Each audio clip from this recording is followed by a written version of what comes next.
Hi ನಮಸ್ತೆ ಎಲ್ರಿಗೂ. ಇವತ್ತೊಂದು ಪುಟ್ಟ ವಿಡಿಯೋ ನಿಮ್ಮ ಜೊತೆ ಶೇರ್ ಮಾಡ್ಕೊಳ್ತಾ ಇದ್ದೇನೆ. ಇದು ತುಂಬಾ ಜನರಿಗೆ ಒಂದು ಹೆಲ್ಪ್ ಆಗುವಂಥದ್ದೇ. ಏನಂತ ಹೇಳಿದ್ರೆ, ಈಗ ಕೆಲವೊಬ್ಬರಿಗೆ ನೋಡಿ ಹೈಬ್ರೋದು ಉಂಟಲ್ಲ, ಈ ಹೈಬ್ರೋ ಕೂದಲು ತುಂಬಾ ತೆಳು ಇರ್ತದೆ ಅಂತ ಹೇಳಿದ್ರೆ ಅವರು ಎಂತ ಮನೆ ಮದ್ದನ್ನ ಮಾಡಿದ್ರೆ ಯಾವ ತರ ಒಂದು ಗ್ರೋತ್ ಆಗ್ಬೋದು ಅಂತೇಳಿ ಹೇಳ್ತೇನೆ. ಅಂದ್ರೆ ತುಂಬಾ ತೆಳು ಇದ್ರೂ ಸಹ ಅಷ್ಟು ಒಳ್ಳೇದು ಕಾಣುದಿಲ್ಲ. ದಪ್ಪ ಇದ್ರಾದ್ರೂ ನಾವು ಸ್ವಲ್ಪ ಇದನ್ನ ಇದು ಮಾಡ್ಕೊಳ್ಬಹುದು, ಐಬ್ರೋ ಎಲ್ಲ ಮಾಡ್ಕೊಳ್ಬಹುದು. ತೆಳು ಇದ್ರೆ ಏನ್ ಮಾಡ್ಲಿಕ್ಕೆ ಆಗುದಿಲ್ಲ, ಸ್ವಲ್ಪ ಪೆನ್ಸಿಲ್ ಎಲ್ಲ ಹಾಕ್ಬೇಕಾಗ್ತದೆ.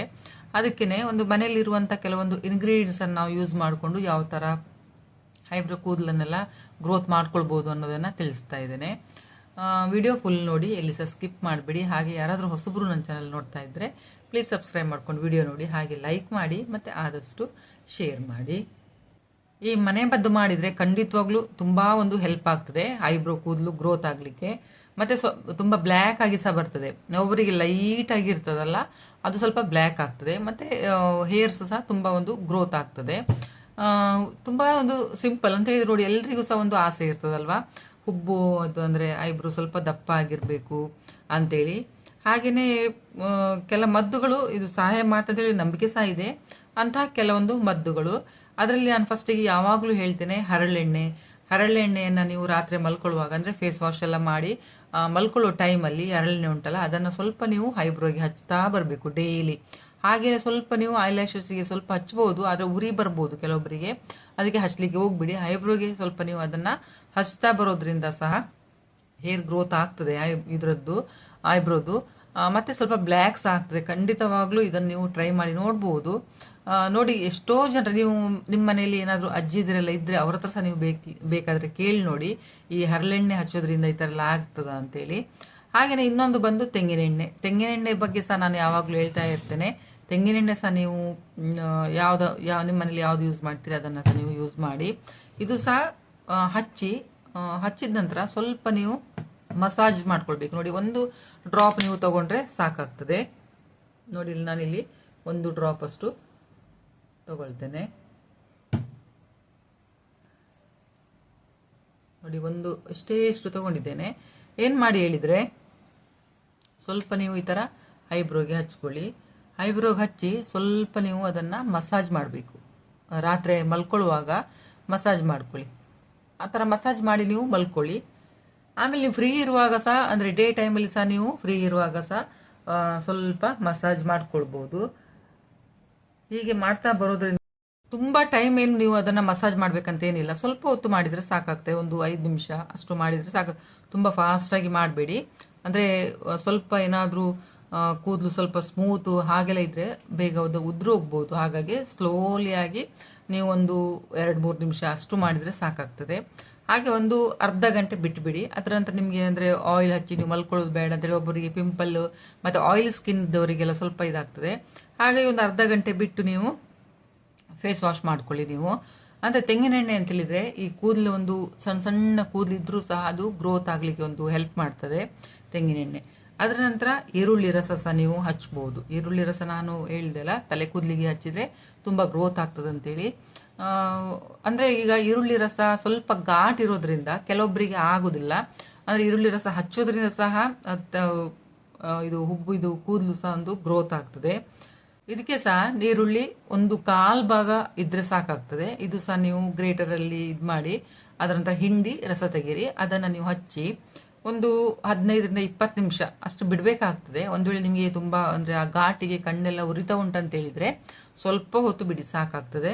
ಅದರ ನಂತರ ನೀವು ವಾಶ್ ಮಾಡ್ಕೊಳ್ಳಿ. ಇದು ಸಹ ಒಂದು ಕೂದಲ ಬೆಳವಣಿಗೆಗೆ ತುಂಬಾ ಒಂದು ಸಹಾಯ ಮಾಡ್ತದೆ. ಹೇಳಿದ್ನಲ್ಲ, ಒಂದು ವೇಳೆ ನಿಮ್ಗೆ ಕಣ್ಣುರಿ ಆ ತರ ಎಲ್ಲ ಬರ್ತಾ ಉಂಟಂತ ಹೇಳಿದ್ರೆ ಸ್ವಲ್ಪ ಅವಾಯ್ಡ್ ಮಾಡಿ. ಇದನ್ನ ಹರಳೆಣ್ಣೆ ಹಚ್ಚಿ ತೆಂಗಿನೆಣ್ಣೆ ಹಚ್ಚಿ ಆ ತರ ಏನಾದ್ರೂ ನೀವು ಮಾಡ್ಕೊಳ್ಬಹುದು. ನಂತರ ಬಂದು ಅಲೋವೆರಾ ಜೆಲ್ ಸಹ ತುಂಬಾ ಒಳ್ಳೇದು. ಇದು ತಲೆ ಕೂದಲಿಗೆ ಸಹ ನಾನು ಹೇಳಿದೆ ಮೊನ್ನೆ ವಿಡಿಯೋದಲ್ಲಿ. ಇದು ಐಬ್ರೋ ಕೂದಲಿಗೆ ಸಹ ತುಂಬಾ ಒಂದು ಒಳ್ಳೆಯ ಮದ್ದಂತಾನೆ ಹೇಳ್ತೇನೆ ನಾನು. ಸಹ ನೀವು ಈ ಜೆಲ್ ಉಂಟಲ್ಲ, ಜೆಲ್ ಅನ್ನ ಹಚ್ಚಿ ಐಬ್ರೋಗೆ ಒಂದು ಸ್ವಲ್ಪ ಹೊತ್ತು ಮಸಾಜ್ ಮಾಡ್ಕೊಳ್ಳಿ. ಮಸಾಜ್ ಮಾಡಿ ಒಂದು 20 ನಿಮಿಷ 25 ನಿಮಿಷ ಆ ತರ ಬಿಟ್ಟು ನೀವು ಆಮೇಲೆ ಫೇಸ್ ವಾಶ್ ಮಾಡ್ಕೊಳ್ಬಹುದು.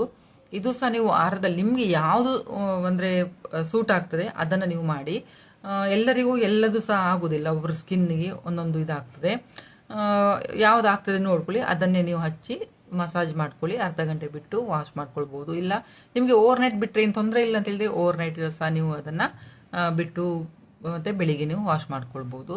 ನೆಕ್ಸ್ಟ್ ಬಂದು ಆಲಿವ್ ಆಯಿಲ್. ಆಲಿವ್ ಆಯಿಲ್ ಸಹ ನಾನು ಹೇಳಿದ್ದೆ ನಿಮಗೆ ಕಾಸ್ಟ್ಲಿ ಇರ್ಬೋದು, ಆದ್ರೆ ಸಹ ಅದರಿಂದ ತುಂಬಾ ಒಂದು ಉಪಯೋಗ ತುಂಬಾ ಉಂಟು ಆಲಿವ್ ಆಯಿಲ್ ಅಲ್ಲಿ. ಇದು ನಿಮಗೆ ಖಾಲಿ ಐಬ್ರೋಗೆ ಮತ್ತೆ ತಲೆಗೆ ಅಂತಲ್ಲ, ಇದು ಪೇನ್ ಸಹ ಕಮ್ಮಿ ಮಾಡ್ತದೆ. ಈಗ ನಾನು ಒಂದು ನಿಮಗೆ ವಿಕ್ಸ್ ಇದರಲ್ಲಿ ನಿಮಗೆ ಅದು ಇದು ಮಾಡಿ ತೋರಿಸಿದ್ದಲ್ಲ ಕಾಲ್ಗಂಟು ನೋವಿಗೆ, ಹಾಗಾಗಿ ಇದು ಆಲಿವ್ ಆಯಿಲ್ ಸ್ವಲ್ಪ ಪೇನ್ ಸಹ ನಮಗೆ ರಿಲೀಫ್ ಮಾಡ್ತದೆ. ಹಾಗಾಗಿ ತಂದು ಇಟ್ಕೊಂಡ್ರೆ ತುಂಬಾ ಒಳ್ಳೇದು. ಕಾಸ್ಟ್ಲಿ ಇರಬಹುದು, ಆದ್ರೆ ತುಂಬಾ ಎಣ್ಣೆ ಹಾಕ್ಬೇಕಂತೇನಿಲ್ಲ, ಒಂದು ಸ್ವಲ್ಪ ಎಣ್ಣೆ ಯೂಸ್ ಮಾಡಿದ್ರೆ ಸಾಕಾಗ್ತದೆ. ಇದು ಸಹ ಕೂದಲ ಬೆಳವಣಿಗೆ ಒಂದು ಸಹಾಯ ಮಾಡ್ತದೆ. ನಿಮ್ಗೆ ತೆಂಗಿನ ಎಣ್ಣೆ ಹರಳೆಣ್ಣೆ ಯಾವುದು ಸಹ ಬೇಡ ಅಂತ ಹೇಳಿದ್ರೆ ಈ ಆಲಿವ್ ಆಯಿಲ್ ಅನ್ನ ತಂದು ಸಹ ನೀವು ಸ್ವಲ್ಪ ಹುಬ್ಬಿಗೆ ಹಚ್ಚಿ ಸ್ವಲ್ಪ ಮಸಾಜ್ ಮಾಡಿ ಒಂದು ಅರ್ಧ ಗಂಟೆ ಬಿಟ್ಟು ಆಮೇಲೆ ನೀವು ಫೇಸ್ ವಾಶ್ ಮಾಡ್ಕೊಳ್ಬಹುದು. ಇಲ್ಲ ಓವರ್ ನೈಟ್ ಬಿಟ್ಟು ಸಹ ನೀವು ಬೆಳಿಗ್ಗೆ ಎದ್ದು ಫೇಸ್ ವಾಶ್ ಮಾಡ್ಕೊಳ್ಬಹುದು. ನಿಮ್ಗೆ ಯಾವ್ದು ಈಸಿ ಅನಿಸ್ತದೆ ಅದನ್ನ ಮಾಡ್ಕೊಂಡು ನೀವು ಐಬ್ರೋವನ್ನ ಇದು ಕೂದಲನ್ನ ಸ್ವಲ್ಪ ನೀವು ಬೆಳವಣಿಗೆ ಮಾಡ್ಕೊಳ್ಬಹುದು. ಅದು ಅಲ್ಲದೆ ಈ ಮೊಟ್ಟೆ ಸಹ ನೀವು ತಲೆ ಕೂದಲಿಗೆ ಯೂಸ್ ಮಾಡ್ತೀರಲ್ವಾ, ಹಾಗೇನೆ ಐಬ್ರೋಗೆ ಸಹ ನೀವು ಯೂಸ್ ಮಾಡಬಹುದು. ಇದು ಮಾತ್ರ ನೀವು ಮೊಟ್ಟೆದು ಹಳದಿ ಭಾಗ ಉಂಟಲ್ಲ ಅದನ್ನ ಸ್ವಲ್ಪ ಹಚ್ಚಬೇಕಾಗ್ತದೆ. ಇದು ಕೆಲವರಿಗೆ ಸಹ ಆಗ್ಲಿಕ್ಕಿಲ್ಲ, ಯಾಕಂದ್ರೆ ಇದು ತುಂಬಾ ಸ್ಮೆಲ್ ಅಲ್ಲ. ನಿಮ್ಗೆ ಆಗ್ತದೆ ಅನ್ನೋದಿದ್ರೆ ಮಾತ್ರ ನೀವು ಇದನ್ನ ಸ್ವಲ್ಪ ಹಚ್ಚಿ ಅದರ ನಂತರ ಒಂದು 20-30 ನಿಮಿಷ ಬಿಟ್ಟು ನೀವು ಆಮೇಲೆ ಇದನ್ನ ತೊಳಿಬಹುದು. ಅಂತ ಹೇಳಿದ್ರೆ ಎಗ್ಗಲ್ಲಿ ಪ್ರೋಟೀನ್ ಎಲ್ಲ ತುಂಬಾ ಉಂಟಲ್ವಾ, ಪ್ರೋಟೀನ್ ಜಾಸ್ತಿ ಇರೋದಕ್ಕೋಸ್ಕರ ಕೂದಲ ಬೆಳವಣಿಗೆಗೆ ಒಂದು ಸಹಾಯ ಮಾಡ್ತದೆ. ಹಾಗಾಗಿ ನಾನು ಹೇಳಿದ್ದು ಈ ಮೊಟ್ಟೆನ ಸಹ ನೀವು ಯೂಸ್ ಮಾಡಬಹುದು. ನಾವು ತಲೆ ಕೂದಲಿಗೆ ಹೇಗೆ ಯೂಸ್ ಮಾಡ್ತೇವೆ ಹಾಗೇನೆ ಐಬ್ರೋ ಕೂದಲಿಗೆ ಸಹ ನಾವು ಇದನ್ನ ಯೂಸ್ ಮಾಡಬಹುದು. ನೆಕ್ಸ್ಟ್ ಬಂದು ಮೆಂತೆ ಬೀಜ. ಈ ಮೆಂತೆ ಬೀಜ ನಾನು ಮೊನ್ನೆ ವಿಡಿಯೋದಲ್ಲಿ ಸಹ ಹೇಳಿದೆಲ್ಲ ತಲೆ ಕೂದಲಿಗೆ ಹೇಗೆ ಉಪಯೋಗಿಸಬಹುದು ಅಂತೇಳಿ. ಹಾಗೇನೆ ನಾವು ಹುಬ್ಬಿನ ಕೂದಲಿಗೆ ಸಹ ಈ ಮೆಂತೆ ಪೇಸ್ಟ್ ಅನ್ನ ಹಚ್ಚಬಹುದು. ಈಗ ನಾವು ತಲೆ ಹಚ್ಚಲಿಕ್ಕೆ ಮಾಡ್ತೇವಲ್ಲ ಅದರಲ್ಲಿ ಸ್ವಲ್ಪ ಪೇಸ್ಟ್ ಅನ್ನ ಇಟ್ಕೊಂಡು ನಾವು ಇದು ಐಬ್ರೋಗೆ ಹಚ್ಕೊಳ್ಬಹುದು. ಇದು ಸಹ ಸೇಮ್ ರಾತ್ರಿ ಇಡೀ ನೆನೆಸಿಟ್ಟು ಬೆಳಿಗ್ಗೆ ಇದನ್ನ ಪೇಸ್ಟ್ ಮಾಡಿ ಹುಬ್ಬಿಗೆ ಹಚ್ಕೊಂಡು ಒಂದು 30 ನಿಮಿಷ ಬಿಟ್ರೆ ಸಾಕಾಗ್ತದೆ. ಇದರಲ್ಲಿ ಸಹ ಒಂದು ಪ್ರೋಟೀನ್ ಅದೆಲ್ಲ ತುಂಬಾ ಜಾಸ್ತಿ ಇರೋದ್ರಿಂದ ಕೂದಲ ಬೆಳವಣಿಗೆಗೆ ತುಂಬಾ ಒಂದು ಹೆಲ್ಪ್ ಮಾಡ್ತದೆ. ನೋಡಿದ್ರಲ್ಲ ಎಷ್ಟು ಈಸಿಯಾಗಿ ಮನೆಯಲ್ಲೇ ಇರುವಂತ ಸಾಮಗ್ರಿಗಳನ್ನ ನಾವು ಉಪಯೋಗಿಸ್ಕೊಂಡು ಇದನ್ನೆಲ್ಲ ನಾವು ಮಾಡ್ಕೊಳ್ಬಹುದು. ಈ ಮಾರ್ಕೆಟ್ ಅಲ್ಲಿ ದುಡ್ಡು ಕೊಟ್ಟು ಅಷ್ಟೆಲ್ಲ ನಾವು ಕಾಸ್ಟ್ಲಿ ಪ್ರಾಡಕ್ಟ್ ಎಲ್ಲ ತಗೊಳ್ಳೋ ಬದಲಿಗೆ ಸಿಂಪಲ್ ಆಗಿರುವಂತ ಒಂದು ಮಾಡ್ಕೊಂಡು ಅಂದ್ರೆ ಸೈಡ್ ಎಫೆಕ್ಟ್ಸ್ ಇಲ್ಲ ಇದರಲ್ಲಿ. ಹಾಗಾಗಿ ನಾನು ಹೇಳುದು ಇದನ್ನೆಲ್ಲ ಮಾಡ್ಕೊಳ್ಬಹುದು. ಆಮೇಲೆ ಇದೊಂದು ಗ್ರೀನ್ ಟೀ ಉಂಟಲ್ಲ, ಗ್ರೀನ್ ಟೀ ಸಹ ಯೂಸ್ ಮಾಡ್ತಾರೆ ಒಬ್ಬೊಬ್ರು. ಇದನ್ನ ಸಹ ನೀವು ಗ್ರೀನ್ ಟೀ ಮಾಡಿದ ನಂತರ ತಣ್ಣಗಾಗ್ತದೆ, ತಣ್ಣಗಾದ ನಂತರ ಹತ್ತಿ ತಗೊಂಡು ಅದರಲ್ಲಿ ಅದ್ದಿ ನೀವು ಅದನ್ನ ನೀವು ಹುಬ್ಬಿಗೆಲ್ಲ ಹಚ್ಕೊಳ್ಬಹುದು ಸ್ವಲ್ಪ. ಅದರ ನಂತರ ನೀವು ಒಂದು 10-15 ನಿಮಿಷ ಹಾಗೆಲ್ಲ ಬಿಟ್ಟು ಅದರ ನಂತರ ನೀವು ವಾಶ್ ಮಾಡ್ಕೊಳ್ಬಹುದು. ಹಾಗಾಗಿ ಇದು ಸಹ ಒಂದು ಕೂದಲ ಬೆಳವಣಿಗೆಗೆ ಒಂದು ಸಹಾಯಕ ಅಂತ ಹೇಳ್ತೇನೆ ನಾನು, ಗ್ರೀನ್ ಟೀ ಸಹ. ಅದರ ನಂತರ ನಿಂಬೆ ರಸ ಸಹ ನೀವು ಹುಬ್ಬಿಗೆ ಹಚ್ಕೊಳ್ಬಹುದು. ಈಗ ಹುಬ್ಬಂತೇಳಿದ್ರೆ ಒಬ್ಬರಿಗೆ ನೋಡಿ ಕೂದಲು ಯಾಕೆ ಉದುರ್ತದೆ, ಒಬ್ಬರಿಗೆ ತುರ್ಕೆ ಇರ್ತದೆ, ನೋಡಿರ್ಬೋದು ನೀವು. ಈಗ ತಲೆಯಲ್ಲಿ ಡ್ಯಾಂಡ್ರಫ್ ಇದ್ದಾಗ ಸಹ ನಮ್ಮ ಇದು ಐಬ್ರೋ ಉಂಟಲ್ಲ ಅದು ಕೂದಲು ಸಹ ಉದುರ್ಲಿಕ್ಕೆ ಸ್ಟಾರ್ಟ್ ಆಗ್ತದೆ. ನಿಮ್ಗೆ ಗೊತ್ತಿದೆಯೋ ಇಲ್ವೋ ಗೊತ್ತಿಲ್ಲ ನನಗೆ, ಆದ್ರೆ ಇದು ಮಾತ್ರ ಸತ್ಯ. ಈಗ ತಲೆಯಲ್ಲಿ ಡ್ಯಾಂಡ್ರಫ್ ಇರುವಾಗ ನಮ್ಮ ಹುಬ್ಬಿನ ಕೂದಲು ಸಹ ಉದುರ್ಲಿಕ್ಕೆ ಸ್ಟಾರ್ಟ್ ಆಗ್ತದೆ, ಒಬ್ಬರಿಗೆ ತುಂಬಾ ತೆಳುವಾಗ್ತಾ ಹೋಗ್ತದೆ. ಈಗ ವಯಸ್ಸಾಗ್ತಾ ಆಗ್ತಾ ಅದು ಹೋಗುದು ಸಹಜ, ತಲೆ ಕೂದಲು ಹೋಗ್ತದೆ, ಇದು ಐಬ್ರೋ ಕೂದಲು ಸಹ ಉದುರ್ಲಿಕ್ಕೆ ಸ್ಟಾರ್ಟ್ ಆಗ್ತದೆ. ತುಂಬಾ ದಪ್ಪ ಇದ್ದವ್ರದ್ದು ಸಹ ಸ್ವಲ್ಪ ತೆಳುವಾಗ್ತಾ ಬರ್ತದೆ. ಆದ್ರೆ ಸ್ವಲ್ಪ ಯಂಗ್ ಇರುವಾಗ್ಲೇನೆ ಐಬ್ರೋ ಸ್ವಲ್ಪ ತೆಳು ಎಲ್ಲ ಇದ್ರೆ ಇದಾಗ್ತದಲ್ಲ, ಹಾಗೇನೆ ಕೂದಲು ಈಗ ಉದುರು ಹೋಗ್ಲಿಕ್ಕೆ ಸ್ಟಾರ್ಟ್ ಆಗ್ತದೆ ನೋಡಿ. ಮತ್ತೆ ಒಂಥರ ಹೊಟ್ಟು ತರ ಇರ್ತದೆ ಅಲ್ಲಿ ಐಬ್ರೋಲಿ ಸಹ. ಆಗ ಸಹ ನೀವು ಈ ನಿಂಬೆ ಹಣ್ಣು ಅಂದ್ರೆ ಫ್ರೆಶ್ ಆಗಿರುವಂತ ನಿಂಬೆ ಹಣ್ಣು ನೀವು ತಗೊಳ್ಳಿ, ಅದ್ರ ರಸನ ಸ್ವಲ್ಪ ಸಹ ನೀವು ಹಚ್ಚಿ ಆಮೇಲೆ ಒಂದು 15 ನಿಮಿಷ ಬಿಟ್ಟು ನೀವು ವಾಶ್ ಮಾಡ್ಕೊಳ್ಬಹುದು. ಇದರಲ್ಲಿ ಸಹ ತುಂಬಾ ಒಂದು ಪೌಷ್ಟಿಕಾಂಶ ತುಂಬಾ ಇದೆ. ಇದು ಸಹ ಒಂದು ಕೂದಲ ಬೆಳವಣಿಗೆಗೆ ಸಹಾಯ ಮಾಡ್ತದೆ. ನೋಡಿದ್ರಲ್ಲ ಫ್ರೆಂಡ್ಸ್, ಎಷ್ಟು ಈಸಿಯಾಗಿ ಮನೆಯಲ್ಲೇ ಸಿಗುವಂತ ಒಂದು ಸಾಮಗ್ರಿಗಳನ್ನ ಬಳಸ್ಕೊಂಡು ಯಾವ ತರ ನಾವು ಒಂದು ಐಬ್ರೋ ಕೂದಲನ್ನ ಬೆಳವಣಿಗೆ ಮಾಡ್ಕೊಳ್ಬಹುದು ಅಂತ ತಿಳಿಸಿದ್ದೇನೆ. ವಿಡಿಯೋ ಹೇಗೆ ಅನಿಸ್ತು ಅಂತೇಳಿ ಕಮೆಂಟ್ ಮಾಡಿ ಹೇಳಿ. ಹಾಗೆ ಲೈಕ್ ಮಾಡಿ ಮತ್ತೆ ಆದಷ್ಟು ಶೇರ್ ಮಾಡಿ, ಸಬ್ಸ್ಕ್ರೈಬ್ ಮಾಡಿ ನನ್ನ ಚಾನಲಿಗೆ. ವಿಡಿಯೋ ನೋಡಿದ್ದಕ್ಕೆ ಥ್ಯಾಂಕ್ ಯು.